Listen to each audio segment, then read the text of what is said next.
So WIAPI was actually the first organization that made me feel not ashamed to be undocumented. My name is Esther Lee. I came to America when I was 2 years old. There was a domestic violence incident that happened back in Taiwan. And had we returned to Taiwan, we would have returned to certain death. So that's why we stayed. My mom wanted us kids to grow up in a safe environment, and she wanted us to have a better life here in America. Because at the time, NYU didn't offer financial aid for undocumented immigrants. I had to pay my tuition out of pocket. So I went from being one of the top graduates to becoming a nanny instantly. It made me feel like I couldn't really use my skills for anything. Part of the reason why I never really came out as undocumented was because of this fear that I had of being undocumented. You know, I didn't know anybody else who was Asian and undocumented. And within the Asian community, if you're undocumented, it puts some sort of a shadow over your family. You know, it's an embarrassment for you to be less than the model minority.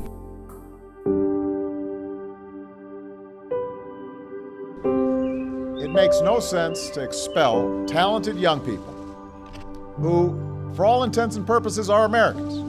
They've been raised as Americans, understand themselves to be part of this country. To expel these young people who want to staff our labs or start new businesses or defend our country simply because of the actions of their parents or because of the inaction of politicians. In 2012, when President Obama's executive action came out, my family told me not to apply, and they told me that they didn't want to associate with me if I applied, because if anybody that we knew found out, this would bring shame upon our family.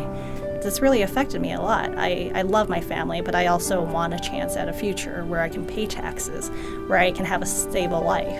The initiative has really helped me come out of the shadows because WIAPI has done such a great job with outreach to undocumented Asians. At the roundtable that WIAPI sponsored, I met 9 other people who had similar backgrounds as me. And I gotta say, it was so cathartic because they have my experiences, my background, and it felt good to know that there were other people like that who went through the same things that I did. I think that this is the first time that undocumented minorities have been given a voice to talk about our issues and how being a DACA recipient has really benefited us. I really commend the White House for bringing people out of the shadows. This helps the future generations look back and say, you know what, these people came out and they're now able to have a stable life, stable career. They're no longer afraid that they might be deported.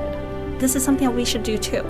And you know, with this, I highly encourage other undocumented Asians to come out of the shadows to apply for the deferred status because I feel like I'm living a dream with DACA. I've been provided with so much happiness and so much stability, which is the one thing I've always wanted ever since I was a kid. And now DACA has given that to me.